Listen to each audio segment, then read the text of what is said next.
Welcome back to the channel, everyone. I'm Saladino.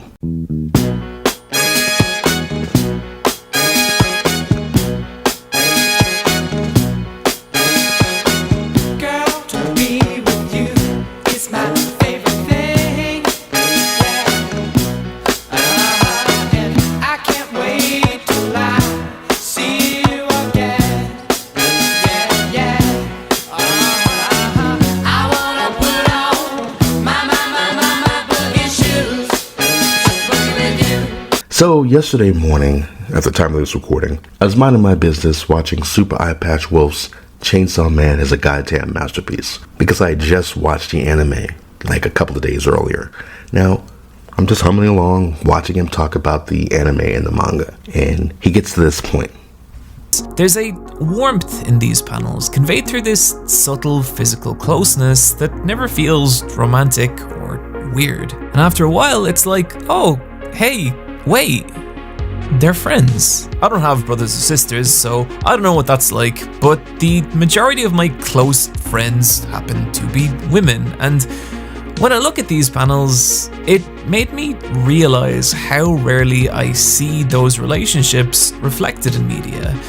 And I think if more media did what Chainsaw Man does, show a platonic male-female relationship as this fun and valuable thing, I think it would go a long way in sucking a lot of the poison and misogyny out of how people view this stuff.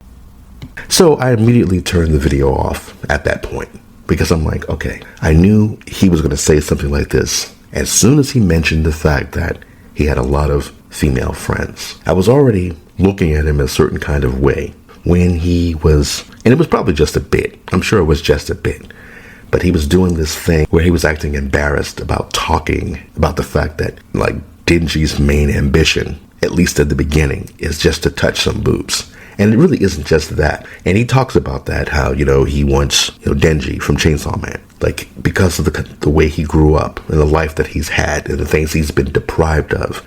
For him, he just wants to hug a girl. He just wants jam on toast. That's his ambitions. At a certain point, he goes, I want to grab some boobs. And that's his big ambition. And when Super EyePatch Wolf talks about it, and it's already annoying because, I like Super EyePatch Wolf's videos. I haven't watched it in a while. I haven't seen them in a while. I like his videos, but I've never liked his soy voice. And it's really not even his voice, it's his soy delivery. It sounds like he's trying to be profound. And it's like he's trying to make a human connection with the listener, which, whatever, it's fine. But once he said, I have a lot of girlfriends or female friends, I just happen to have more female friends than male friends, I knew what he was setting up to with the clip. And I was already kind of put off when he said, well, you see that, between Denji and Power, they have this warmth and closeness and intimacy that isn't romantic or weird. What would be weird about it? Is it romantic or weird?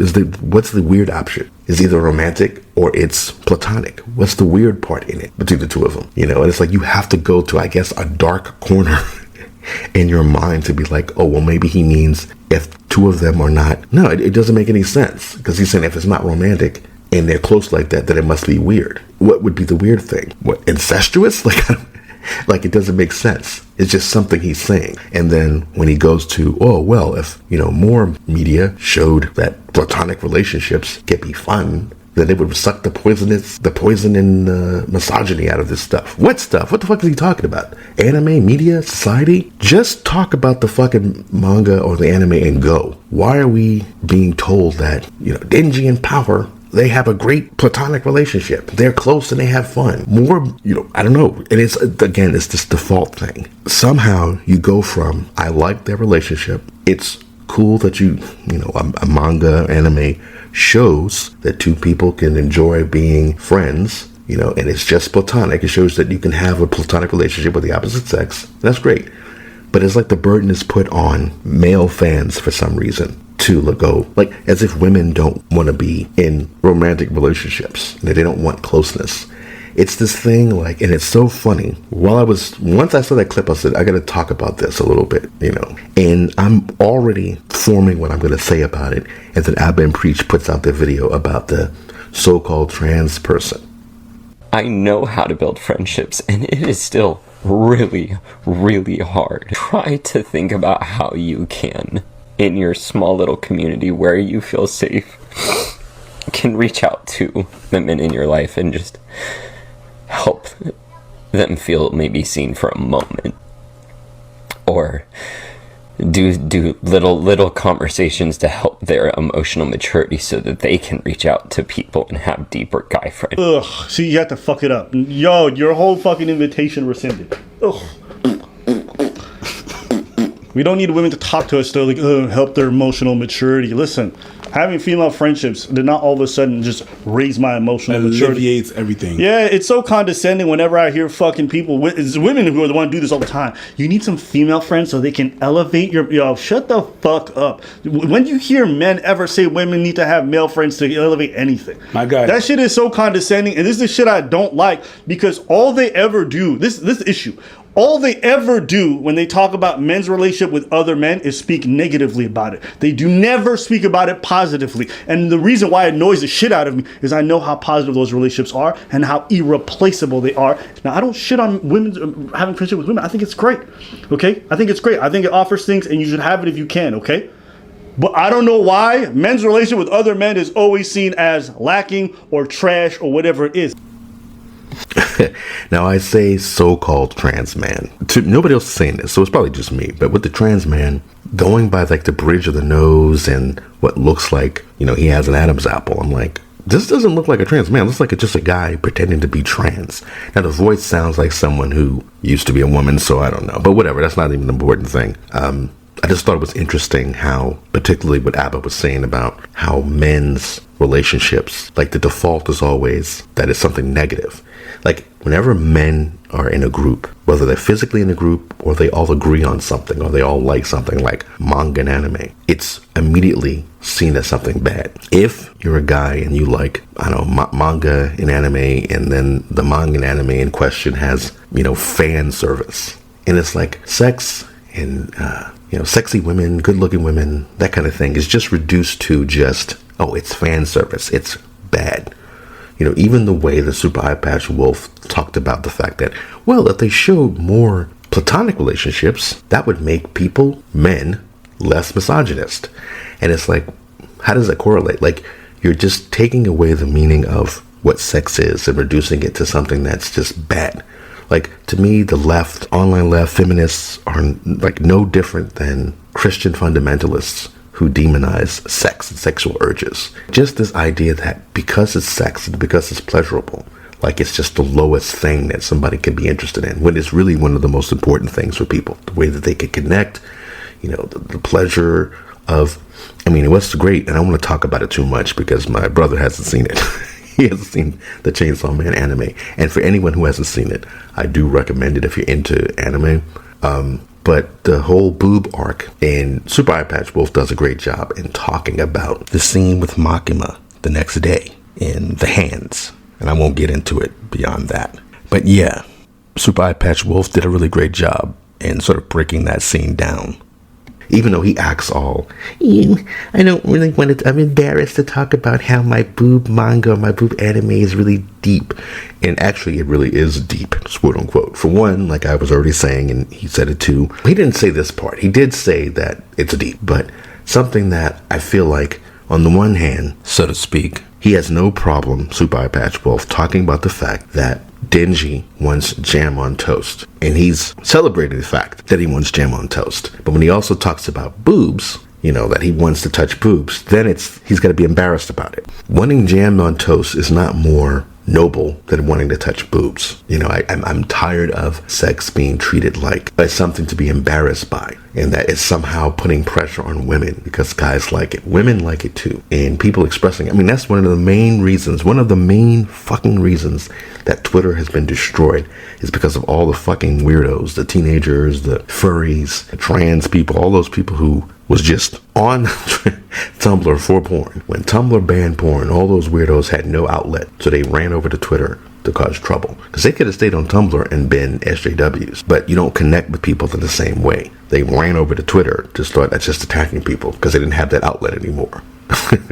So this dismissal of sex as just fan service and people enjoying the sight of attractive women and stuff like that is only done to straight men. Particularly, they think everybody who's a straight white male who likes attractive women are the problem. They're evil. It's okay for furries and transsexuals and, teenage girls and lesbians and everything to be into porn like crazy. Because like I said, it's clear, everybody knows that the thing that ruined Twitter was when Tumblr banned porn. All those people, they didn't have an outlet. Like I just said, they did not have an outlet. So they went to Twitter and they turned that frustrated energy on canceling people for things that they themselves put all their time and energy into. Weird sexual fan art. But if a straight guy likes a woman with big boobs, all of a sudden he needs to be canceled. And people like Super EyePatch Wolf to do this. On the one hand, he just wanted to get jam on toast and hug a girl because of all the time that he was deprived in his life. And we learned that Dingy just has a very simple interest in life. And then later on, he's like, oh, they have the warmth that's not weird. And it's great that they just have a platonic relationship. And all my girlfriends say it would be better if men just had platonic relationships with women because there would be no misogyny. It's like, I don't know. So, yeah, it's just another rant about how the default when it comes to men in just about anything is that it's bad. I really don't know what the hell Super EyePatch Wolf. I mean, I guess what he was getting at was, and this is the thing, if he had just stopped at it's good to show that men can have a platonic relationships with women. Because if you're just talking to the men in this point and you say, chill, you don't have to prove anything by being in a relationship with a woman that isn't romantic or sexual in any way. If he was more on that, he didn't have to do a whole dating advice, red pill, MGTOW type thing. But if he literally just left it at, I like an anime or a manga that shows a platonic relationship. Because one of the things is, not to get into it, because like I said, I don't want to do any spoilers, but it's almost like he's leaving out the fact that, yeah, sure, Denji has a platonic relationship with Power, but he's still, he's in love with Makima. So it's not like there isn't another woman that he's actually interested in. It's not like he's just living his life in a platonic relationship and just not being a misogynist or whatever. And it's not like his love for Makima is done really well. I don't want to talk about it at all, though. I don't want to talk about any of that. So the rant is pretty much over with. I don't want to spend too much time on this. I told my brother, and it's hard to talk about these things, but I told my brother, this is not one-to-one what I'm about to say. I told my brother, I texted him, I was like, or messaged him, I was like, just watched Chainsaw Man. I got to, I guess I'll call it Makima Goes to Kyoto arc. I got to that arc in the anime. And I'm like, yeah, Western media is done. Western comic books, they're done. Disney's not going to ever make anything that's going to pull people in like the first 3 phases of the MCU. DCU or whatever, it's not going to do it. They're not going to be able to do it. They don't have people who are willing to do the things that Chainsaw Man's doing, or Demon Slayer's doing, whatever. I haven't watched a lot of. I got to catch up on Demon Slayer, but I feel I'm looking at the stuff that's going on in Chainsaw Man, up to the end of the season, and I'm like, this is something that X-Men could be doing. A lot of this stuff in Chainsaw Man is inspired by Western media, but he's the guy, the artist is doing his own thing with it, and I'm like, how could anybody, if I was somebody writing X-Men and I watched Chainsaw Man, the next day, whatever stupid, dumb Krakoa Island bullshit where everybody just standing around or getting ready to go to some stupid ass Hellfire Club gala bullshit, I would throw that shit in the goddamn trash and start over. You have so many characters that just sit around doing nothing, not being used. You could literally do stuff like the Makima Goes to Kyoto arc. And you could blow people's mind. X-Men used to do shit like this. Maybe not, to this level, but still. But yeah, I don't want to spend too much time on it. The default is always that if men like it, then it's bad. Women can like the same thing, and it's good.